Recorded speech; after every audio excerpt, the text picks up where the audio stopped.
Coober Pedy is no ordinary town. Nestled in the midst of South Australia, it proudly wears the title of the Opal capital. But here's a fun twist. About 150 million years ago, this very spot was submerged under the ocean.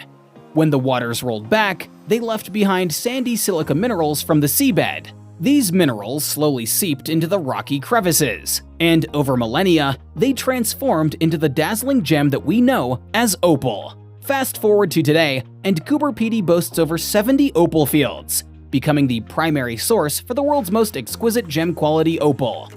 By the close of the 20th century, the town was a mosaic of more than 250,000 mineshaft entrances. The local laws, keen on preserving the unique charm of individual mining, only permitted each prospector a modest claim of 165 square feet. And while the prospect of mining a gem more valuable than gold sounds enchanting, the region's scorching desert climate posed a major challenge. With summer temperatures often soaring to a searing 50 degrees Celsius even in the shade, living on the surface became near impossible. But the ingenious miners of Coober Pedy had a solution. Why not live underground? Not only did this provide relief from the blistering heat, maintaining a comfortable average of 23 degrees Celsius, but it also meant that many miners could quite literally live in their workplace. The mines.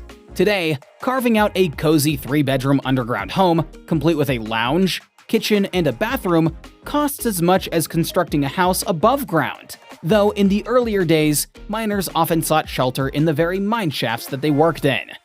In the heart of Coober Pedy, while the sun blazed above, life thrived below. Days were filled with the monotonous yet hopeful task of mining opal. Though the work was grueling, there was a camaraderie that knit these miners together. They weren't just colleagues, they were family. They shared their knowledge, exchanged mining tips, and collectively expanded their unique underground city.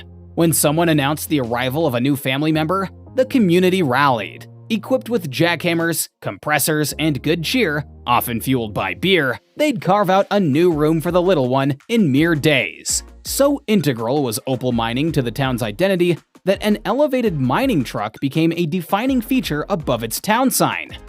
But how did Coober Pedy first become enamored with opal? The tale dates back to 1915, when a young boy, a son of a gold prospector, stumbled upon the first opal.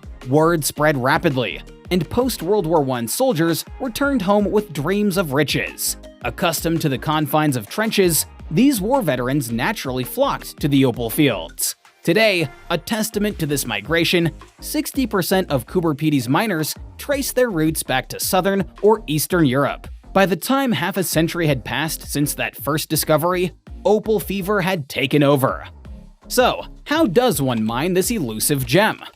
In the old days, it was all about the swing of a pickaxe. But times have changed. Contemporary miners drill vertical shafts of about a meter in diameter using bucket drills. The extracted sample is then washed and sieved, hopeful for opal fragments. If luck shines and they spot a promising piece of opal, the miners intensify their efforts, resorting to jackhammers or hydraulic excavators. The unearthed material in its raw form is then transported to the surface, either by powerful blowers or automated conveyors. Upon accumulating a truckload, it's time for a wash. The arduous task of sorting follows, where every potential gem is hand-picked, assessed, and then polished for sale. Interestingly, most of the opal extracted is the non-precious variety known as potch. True gem-quality opal is rarer, and from an entire truck's load, what you deem precious could often be stowed away in a humble shoebox. So, you might be wondering, how lucrative is opal mining in Coober Pedy? Well, the value of the gemstone varies widely. Black opal reigns supreme in the price spectrum, fetching anywhere from $50 to an astonishing $10,000 per carat.